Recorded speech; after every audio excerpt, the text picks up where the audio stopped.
Art is too important not to share. Welcome to the Allie and Callie Artcast. Hi, I'm Allie. And I'm Callie. Welcome to the Artcast. Yes. We are in our journey on our last sprint in the... We're in Okanogan right now. Yes. We've been in Winthrop and Twisp. We're in the Methow Valley. Yes, which is beautiful. Which is a crazy, wonderful art community. Lots of wine vineyards and apple orchards and I don't know what else. But oh, I thought you were going in a different direction. We've had a lot of wine and food. No, actually, I have not had a lot of wine. You might have, but I didn't. I had some vodka. Right. But we've had such a great time here. Everybody's been so kind and so nice. And just, if you get a chance, come up here. Yeah. Or come over here. Or come down here. Wherever you live. Right. It's beautiful. It's really, the countryside is beautiful. And the weather has been pretty good. Yeah. For May. It's pretty northwesty, a little cool, but sunny. Little rain for a few seconds. I can't complain. Nope. It's been great at all. And the food has been great. Oh my gosh, we had a great breakfast today. Oh, yes, we did. Oh, we were treated to a breakfast by our guest and his wife. Yes, which was very outside, nice. On their property. It was very nice. Beautiful view. Yes, I'm excited. I know. Yeah. So Art Walk. The June Art Walk will be on Saturday this year. Oh, really? Yeah, because Coeur d'Alene's going on. It's Coeur d'Alene. So if you got a car, bring it out. Yep. Go have fun. All those nutty people that love their cars. Yeah, it's all weekend. It's always fun. So we are sitting in the home of Dan Brown, who is a local artist here and just has written a book that we have been absolutely loving. Thank you. Welcome. Yes. And first of all, thank you for inspiring this entire trip. Oh, yes. You're welcome. I mean, it's great for me. Yes. Yeah, oh my gosh. I need to say the story is that Dan actually contacted me and said, hey, I listened to your podcast. Can you maybe consider interviewing me? And we said, absolutely. Of course we can. And when we found out where he was and how it all worked out, we ended up making a road trip out of it. And Dan very graciously set us up with a place to stay. Yep. And helped us meet other artists. So thank you for that. Yeah, yes. You're welcome. Yeah, you've expanded our horizons. Good. Yes. Good. We met some great artists, and we really love your book. Oh, so your book you. is called Trout, A Fictitious History. Yes. And tell us about that book. Yes. Well, it's so fun to make a book, and everybody says, I have a book, and they never do anything with it. So, not everybody, but a lot of people. Yeah. And so it's so fun to have a project and then just work your way through it and learn a bunch of stuff. But this book started because I was not very knowledgeable about the species of trout or varieties of trout we have. I was in Spokane one day, and I went to Boo Radley's to buy a gift for somebody, and this young man came up to me. I didn't think he was a fisherman, but I had a fishing hat on, and he came up to me, and the first thing he did is pull out his phone and started showing me all these fish he caught. And then he told me they were red band trout, and I didn't know what a red band was. And in truth, I've been catching them my whole life, but I had no idea. So I just nodded my head and went along with the story and said, great. And he kind of didn't tell me exactly where he caught them, but told me where he caught them. And I went home and I thought, to me, a band is circular. It goes around something. Right. And so I painted a trout with a band around it. And red bands really are their lateral lines, really bright red, the length of their body. And I had so much fun doing it. I pulled out a book I had of the varieties of trout, and I just started painting. And it went through one winter time, and then a second winter time, and then I was done. And then I started making little stories up about them, and they're not real stories, but they're great. But they're fun, and they're hilarious. Yeah, some of them they're very fun. Wonderful. Yeah, thanks. Yeah, and then I got rejected several times. I started sending it to publishers, and someone said, "Oh, those might make nice note cards or something." And then finally, I decided, well, I want to finish it, so I look for self-publishing companies, and I watched all the YouTubes. There's a million of them, and you weigh them out, and I ended up choosing Ingram Sparks. Okay. And the reason I chose them is they're really good at distributing things. And the quality of the artwork is not bad. It's not like a glossy coffee table book by any means, but it's not bad. Yeah. And because it's print on demand, at some point when I stop promoting and people stop buying it, there's not going to be a million of them in yard sales. Yeah. Oh, yeah. There you go. Yeah. So, they'll just print as many as they need. You're right. But they're all watercolor prints, right? Or paintings, I mean. And you can buy originals, though, if you want. And oh my gosh, you know what? I went and put something in the back of the book, how much they cost. Yeah. It's kind of pricey. But you know what? I hate framing. Oh. And I thought, well, I'll put a good price on them, and then it's worth framing. But I just hate framing. Yeah. In truth, if you contact me, I might sell them a little cheaper. Okay, there you go.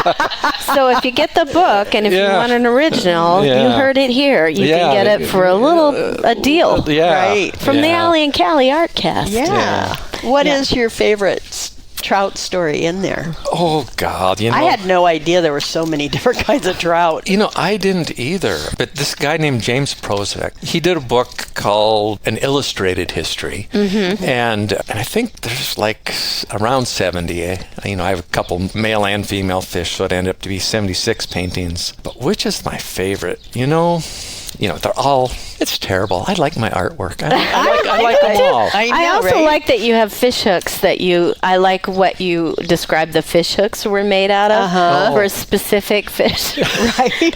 I like eyelash. And wigs and eyelashes and bra straps or padded something. bras, for the foam so they float. I love it. And I even mentioned, I think, a Coeur d'Alene fly fishing or fly tying company in here. Yeah, Frisky Jenny flies. Oh, yeah. They're in Coeur d'Alene, and exactly. I use them in the book that I can't remember which fish I had them use to catch. Oh, that's so funny. I like them all. I mean, I'm just terrible, but I like the one that looks like a submarine. Oh, you do? Yeah. I just think that was funny. That's a steelhead. Right. That was the steelhead trout. There's one I like, the Lahontan cutthroat. I have it painted so it kind of looks like a mastodon. And, I like that probably because I've caught lots of them. And so there's a fish I know a lot. Right. And they were giant in Lake Pyramid, which was a giant lake in Nevada at one time. They were huge. Yeah. And now I read that there was one the yellowfin. Yeah, it was huge. 7 feet. Well, that's what your story says. This also says fictitious history. Allie, you fell for it. Sucker!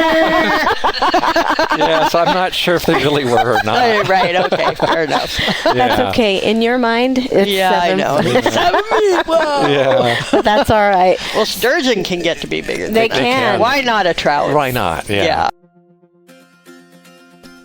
Add a little flair to your special events with Scraps Barbecue, a great catering choice for your next gathering. Specializing in golf tournaments, sporting events, weddings, and other family friend gatherings, their commercial kitchen can be on site, or you can choose to have a fully catered meal delivered right to you. Known for their authentic Santa Maria-style tri-tip and tequila lime fish tacos, they can customize the menu to meet your needs for groups of 20 to 2,500. Contact Kevin at kevin@scrapsbarbecue.com or check them out on Facebook. For all your screen printing needs, trust the local you can count on. Pyramid Printing has been a Coeur d'Alene favorite for over 2 decades. specializing in screen printing, embroidery, signs, banners, and stickers. For all jobs, big and small, just give Eric a call. Email us at info@pyramidprintingcda.com or give us a call at 208-664-0254. pyramidprintingcda.com. All right, so let's hear one of the stories. Okay, since we're talking about the Lahontan cutthroat trout, I'll read about it. Okay. I think it's Oncorhynchus clarkii henshai is the real scientific name of this trout. Okay. It's hard to imagine the arid state of Nevada underwater. During the Pleistocene, it was covered by Lake Lahontan, a 900-foot deep, 86,100 square mile lake.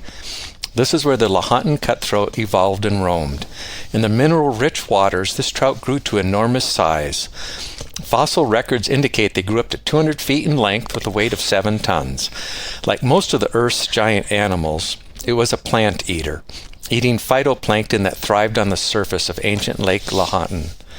It is believed its long proboscis allowed it to siphon phytoplankton from the surface, while it was able to stay in the cooler depths.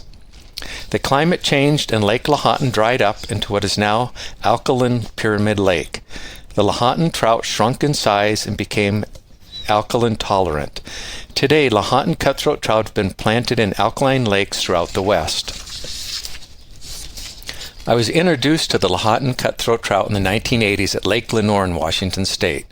At that time, my wife worked in the produce department of John's Thrift grocery store in the nearby town of Soap Lake. I could pick her up at her 5 p.m. dinner break, drive to Lake Lenoir, and catch several 6-pound Lahontans and have her back to work by 6 p.m. At first, I used expired broccoli pieces from the produce department and a number 18 hook with a split shot and bobber. Once I realized how easy they were to catch, I switched to a fly rod and this cute little fly I designed called the Vibrant Volvox. A Volvox is a freshwater algae that forms a hollow spherical colony of up to 60,000 cells. To make this fly, peacock herl is wrapped into a ball on a number 24 hook, and short strands of neon green flashaboo holographic tinsel are inserted into the ball to resemble flagella. I've caught a lot of those trout. Wow! Yes. In truth, I used a black leech. In truth. I did not use the Vibrant Volvox. I should go try it. You should try. Go try it. In fact, that's one of the things I think I'd be delighted at some point if somebody tied one of these and sent me one of them. Oh, that would be right. fun. That would be fun. But Do you tie yourself? I do. I'm Yeah. very poor at it, but It's I do. hard. It's And- delicate. It's really hard. My sister used to tie flies a long time ago. I didn't have the talent of fly fishing. I think you have to be taller. It might help. It might. I don't know. I blame my shortness that I cannot do it. But it's fun. It's peaceful. I mean, I always think of that river runs through it. Oh, yes. That's a That beautiful one movie. scene, Yeah. that cinematography of them, the 3 men out there fly Right. fishing. I'm like, oh, I Yeah. want to do that, but yeah. Can I tell you something terrible about the movie, though? Yeah, What? tell us. You know the scene when he's fighting the fish in the rapids? Yes. They just filled a gallon milk jug full of water and tied it on the line. Really? It wasn't even a fish. Oh, boy. Oh, movies. Oh, the movie. I know. The movies. They always Nothing's ever real. They fool you. Right? Yeah. Well, you seem to have a great history, and we'd love to hear just about you and where you've come from, and Okay. yeah, and then talk about your other art. Okay. You know, my dad worked for the U.S. Fish and Wildlife Service, and so he managed mainly waterfowl refuges. And back in that time period, in order to get a raise, you had to apply for a job somewhere else. You couldn't just get the next job up where you lived. And so we lived in lots of cool spots. He started in Sacramento, and then we moved to Northern California, right in the corner of Oregon and Nevada and California. There's a town called Alturas, and there's a Modoc waterfowl refuge there. And that was just, and every place as a kid had something magical. Yeah. You know, we lived on the Pitt River and used to catch bullfrogs. Oh, and yeah. all kinds of cool things. And then we lived in northern Idaho. We lived in Bonners Ferry. Okay. My dad was the first refuge manager at the Kootenai Refuge. Oh, wow. In fact, I think it might still be there. They named one pond after him, Dave's Pond. Dave's Pond. Okay. Yeah. That's fun. And then we moved to Wisconsin, lived on a big marsh, and that was pretty fantastic. And then we moved to the Columbia Basin, Othello, and most people know Othello as being kind of flat and not too exciting.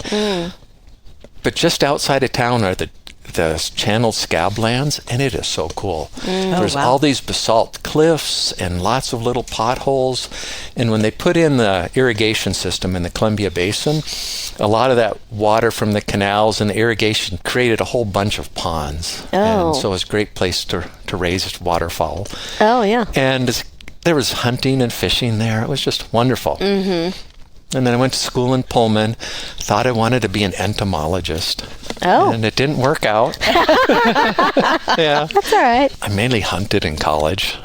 Good checker hunting and deer hunting and the breaks of the snake. You got your degree in wildlife management or Wildlife biology. biology, right? Yeah. Yeah, I wanted to be an entomologist, and I didn't know how colleges worked. And they wouldn't let me take an entomology class till I was a junior. You know? Yeah. You have to take prerequisites. Who would have thought? Right. Colleges. Yeah. Boy. And so I got a degree in wildlife biology. Tough to get a job back then. My friends who ended up doing it had to volunteer for years. And so I became a science teacher. Yeah. And taught in a really small town, Soap Lake. And so I taught art also. Wow. And I have a certificate that's K-12, any subject. Yeah. Wow. And they don't do that anymore. So you could just make up I could. You could just. You Yeah. could have a fictitious trout story. I know. I can do anything I want. Right? Yeah. So fortunate. And my wife and I moved to Paraguay, lived in Paraguay, worked in the Peace Corps. Oh, wow. Oh, the Peace Corps. Yay. Yeah. So that was neat. And then when we came back, we worked for the Forest Service for a year, and I wanted to teach again. And I applied for places I'd like to live. And even though I was a science teacher, I applied for an art job. I illustrated my letter in my envelope. Nice. And I think that got me the job. Oh, wow. And I became an art teacher. Smart. Wow. I love that.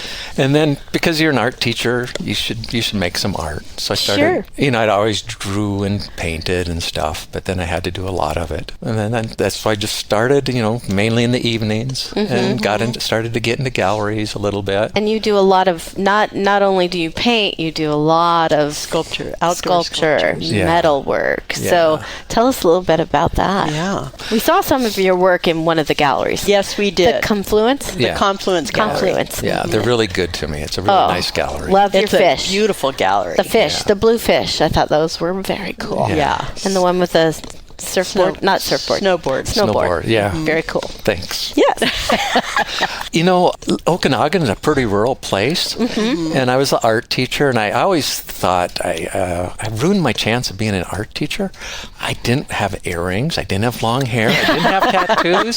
Kind I of could a have had normal guy, all of right? those things. Right. Yeah. And there's lots of ranchers and orchardists here, and so I kind of did welding because it's a little bit macho, at least. and it worked out for me. I don't have a tattoo, so I'm going to be a welder. Yeah. I think that needs to be a T-shirt. Yeah, I love it. Do welding. 'cause And it's Susan was nice. She bought me a welder and a plasma cutter for Christmas one year. And so really, that was 25 years ago, but it still was only like $2,000 to get set up. I mean, if you want to do something, you can do it. Yeah, Right. just do it. Just start. And then at the Confluence Gallery, there were hardly any sculptors, and nobody did outside work. Yeah. And I noticed that people's houses were full of art already. Yeah. And so I started doing outside work. Smart. And people have been very kind to me. They've been very supportive. Very supportive. Well, the word that I have heard is that you are incredibly creative. Yeah. And that you They love your you work. just come up We've with seen it all such- around town. Yeah, we've seen it all over. No, Yeah, well, thanks. Yeah. And when I first moved here, I got to meet, or actually know a little bit, Richard Beyer. And Richard Beyer is famous for most of his work is in Seattle, but he did Waiting for the Inner Urban, which is a big aluminum sculpture. People in Fremont, they dress up every season. It's just really cool. Oh, yeah. He has work. He has a rodeo bull in Ellensburg that he had to censor, and he figured out a good way of censoring. I'll tell you after the show. Okay. Yeah, he had a great sense of humor, and I try to channel Rich a little bit. I try to have a little bit of humor in my art, and sometimes I wonder if I'm the only one who gets it, but sometimes people do. Yeah. The Ovation Company, in partnership with the Chalkboard Agency, is committed to improving the climate and culture of our schools.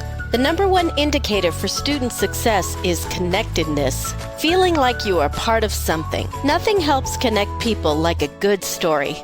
After all, isn't a podcast a way to share and collect stories? The Chalkboard Agency's mission is to connect the world of education through the stories that bond us all. To find out more, visit thechalkboardagency.com. And if you have a story to tell that you believe would help young people to be kinder to one another, reach out to the Chalkboard Agency and let us connect you to the world. Greetings, listeners of the Alley and Callie Artcast podcasts. This is Jason from Tubbs Coffee Roasters. Keeping art alive and culture relevant is the heart and soul of our community of creatives. And as a local coffee roaster who loves a good origin story of a painter or a farmer or a musician, we proudly support the Alley and Callie's Artcast podcast's expansion and exploration through positive conversation. So grab a cup of coffee, preferably one from Tubbs Coffee Roasters, and tune in, humans. Your ears will thank you.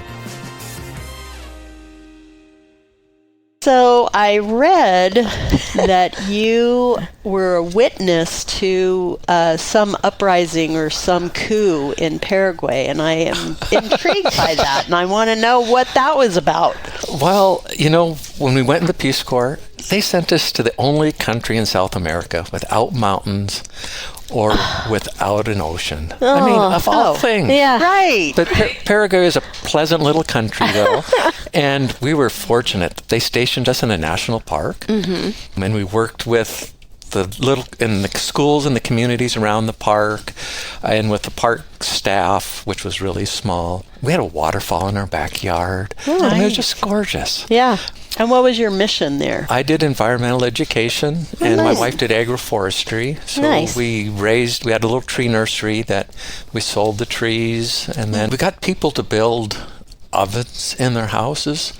I mean, this was 1989, which to me, I know it's a long time ago for some people, but to me it was yesterday. Yeah. And modern times, but people were still cooking on the ground. Oh, wow. Crazy. Inside their house. On, like in a campfire inside their house. Uh-huh. And so if you got them to build a brick oven, it was safer, there was less smoke to breathe.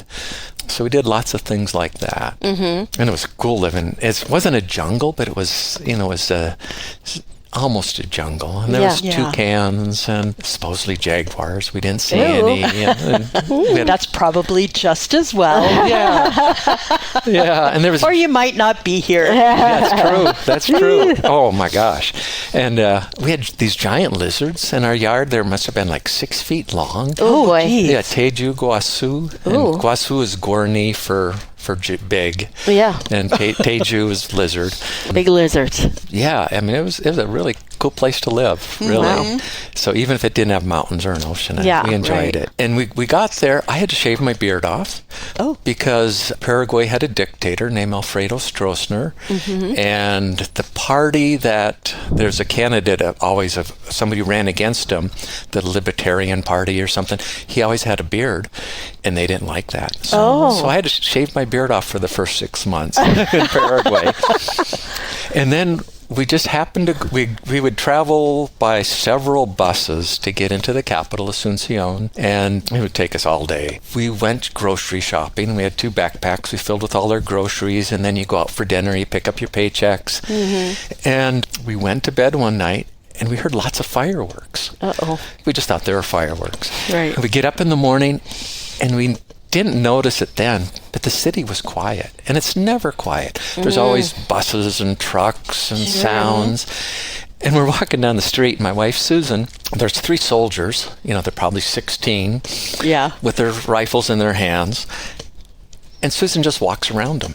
Oh. And they turn around, they run and get in front of her again, and she walks around them again. Oh, boy.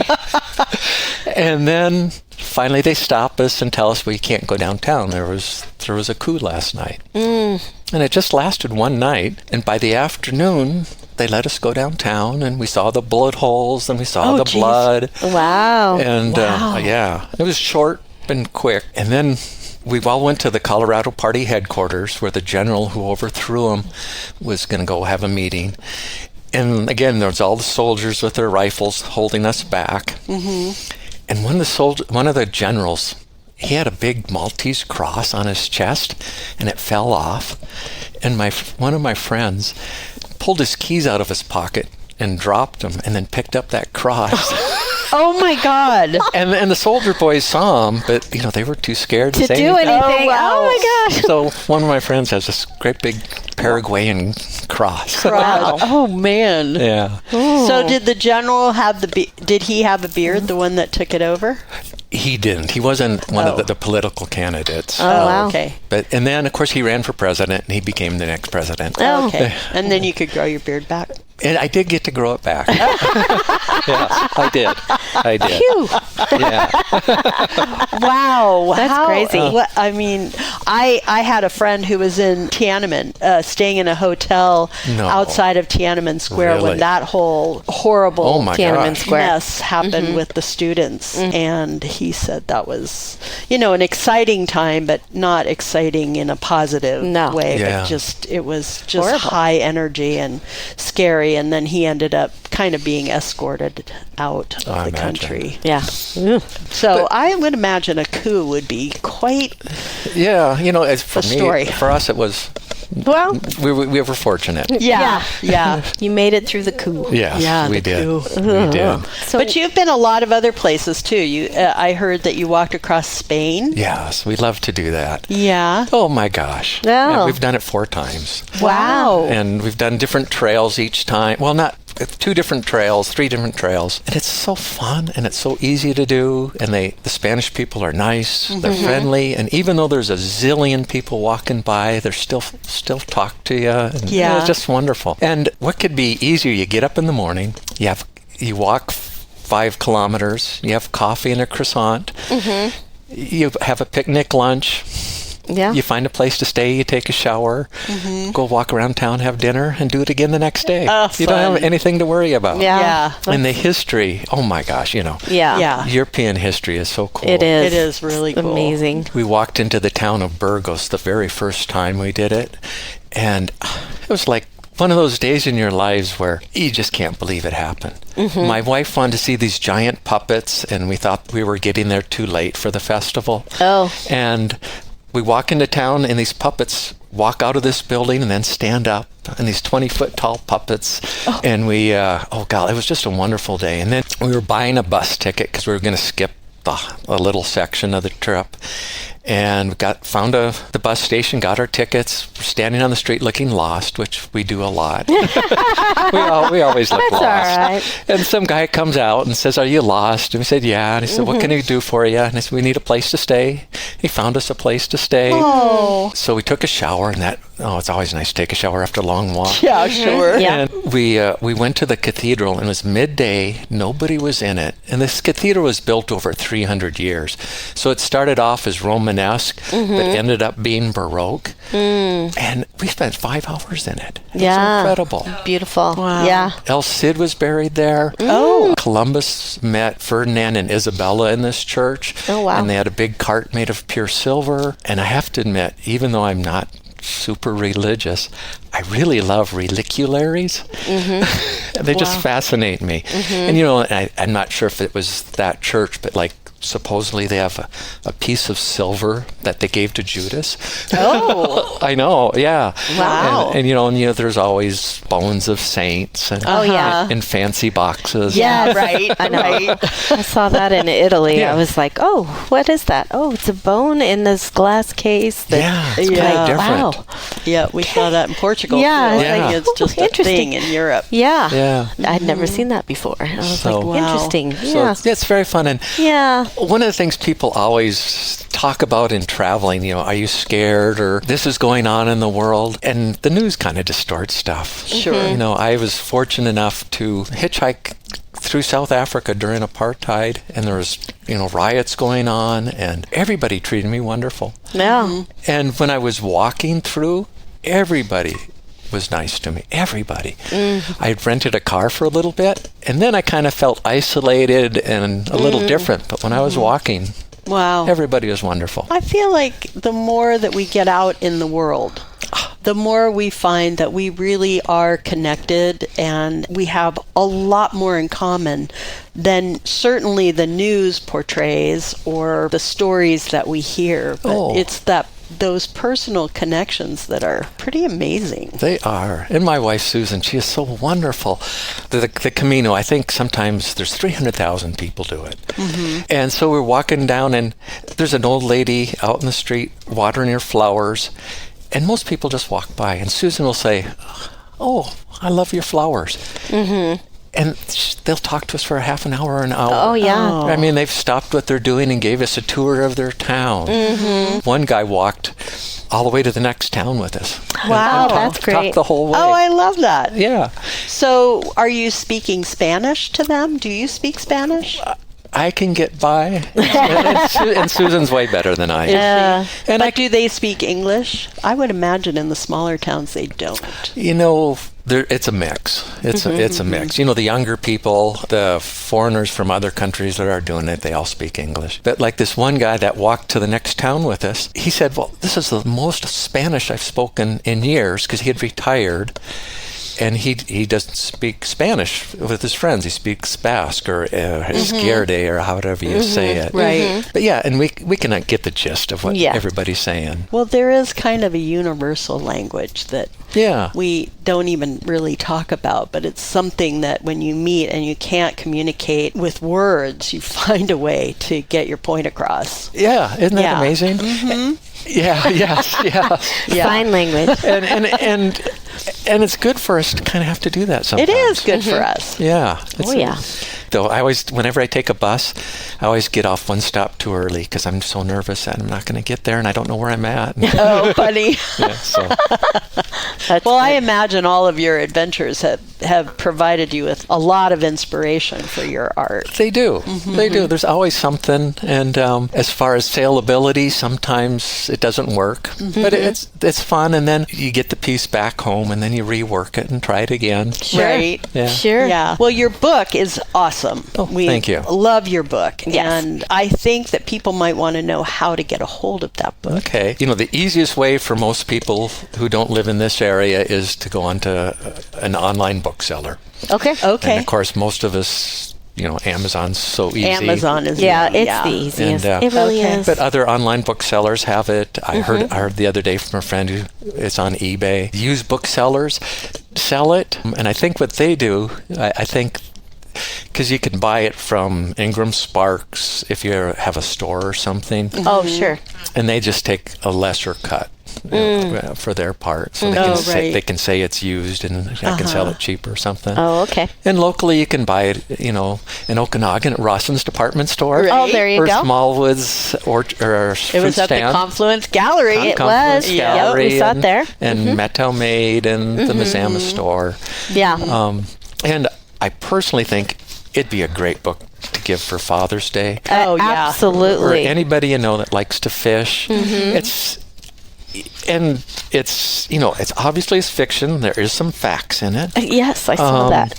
But we're not sure which are the facts and which are the made-up stories. You don't. I know. I believe the 7-foot story. Yes. Yeah. You just learn so much stuff when you have to do something new. Mm-hmm. And like, there's a lady in here. In fact, I was hoping there's a podcaster, Mo Rocca, does obituaries. Yes. I didn't know what to do for this one trout. It's the Alvord cutthroat trout. Mm-hmm. And I had to look up where the Alvord Desert was, and it's in eastern Oregon. Oh, okay. Mm-hmm. And they used to race, just like in the Bonneville Salt Flats, they raced cars there. And Kitty O'Neill broke the land speed record for women on the desert. Yeah, I'd never heard of her. Yeah. And in Oregon. Yeah. Yeah, you wouldn't think Oregon would be a place where speed racers are. No. And then she's realized, I started reading about her, and she was a stunt woman. She has like the world's fastest water skiing, like 170 miles an hour. Oh my God. The highest free fall, like, I have to look it up and see, but since this is fiction, like 150 feet or something, free falling. I mean, just incredible. Yeah. Things you find out when you do something different. Yeah, right. Yeah. That's funny. Well, your book is really creative. It's pretty fun, and I think people would really enjoy seeing it. Also, if you want to meet Dan, he volunteers sometimes in the Co-op Gallery in Winthrop. Yeah. The Winthrop Gallery. So you can actually walk in there and say, "Are you Dan?" And he'll get up and smile at you and say, "Welcome to Winthrop." And it's a great way to meet all the other artists that in the Methow there, because they all spend one day a month there working. And not all the time you get to meet an artist. It's so nice. We used to have a Co-op Gallery in Coeur d'Alene, but it closed, unfortunately. Yeah. And they made this one work, I think, for 18 years. That's great. Yeah, that's great. Really good. Support your local galleries. That's right. Yeah. All of them. Local artists. And buy Trout, A Fictitious History by Dan Brown. Thanks. So fun. I'm hoping someday I'll Google and mine will be ahead of the Da Vinci Code. I was going to... that would be nice. I didn't say... It's not, though. I go... It's not the one. It's not that one. It's a different one. I just heard Dan Brown, the other Dan Brown, one of many. He forgot his passport at home, and he was getting ready to get on the plane. Oh no! And the lady behind him had his book, and he just said, "May I borrow that for a second?" And Did it work? And they let him on? They let him on. Oh, my God. Well, I don't know how he got home though. Yeah, right. That's a little scary. Wow. That would be scary, but man. So can we advertise your website? I am going to fix it. Instagram, Dan Brown Artwork. Let's do that. Facebook, Dan Brown Artwork. Okay. We'll do that. And I will work on getting that website fixed too, Okay. which is also Dan Brown Artwork. Dan Brown. Yeah. Thank you. Well, very thank you fun. so It was much. so thank fun. you for brunch. You and everything. your wife It was are lovely. Yeah, we want to see some of that artwork in your yard. Yes, we're going to give you a quick tour. Yeah, quick tour, and awesome. We'll be on our way. Yeah, I'll let you get home because I know it's Sunday. Yeah, it's Sunday. Got to go back to work. Some of us. Yeah. Not all of us. Not all of us. Yeah. Yeah. Sorry, Kristen. Well, thank you so much. Yeah, thank you. And your wife. And too. thank you for this incredible adventure. Yeah.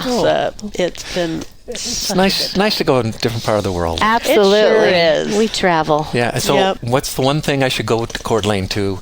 I'm busy this summer, so how about in the fall? What's one thing I should see in the Coeur d'Alene? fall? The Riverstone Summer Concerts. But that's in the summer. Tell me about the concerts and then... Riverstone Summer Concerts is a Every program Thursday. of the Coeur d'Alene Arts and Culture Alliance, and it's every Thursday in July and August. Oh. And we feature regional artists that come in. There's always an opener. It's a free concert in the amphitheater. And last year, the last few years, we worked really hard to get a cover for the stage. And now it looks actually like a professional amphitheater. Bands love it. It's a great way to spend a summer evening in Coeur d'Alene. On a Thursday. Like 6 to 8 Yeah, p.m. the amphitheater is on a little pond. And it's free. And it's free. To the We love community. it. Great. I'll try to get my garage done by August. There you go. There you go. There you go. And you definitely have to let us know. When you're coming let us down. know. We'll make sure you get to the best restaurants. That's All right. Good. All the good stuff. That's right. All right. Well, I'm Allie. And I'm Callie. And whatever you do today, make sure it's creative. And maybe add a little fiction to your day. That's right. The Allie and Callie Artcast is sponsored in part by Tubbs Coffee Roasters. Globally sourced, locally roasted coffee. Scraps Barbecue, a locally owned catering company. The Ovation Company, standing for what is right and good. And Pyramid Printing, a Coeur d'Alene favorite for over 2 decades.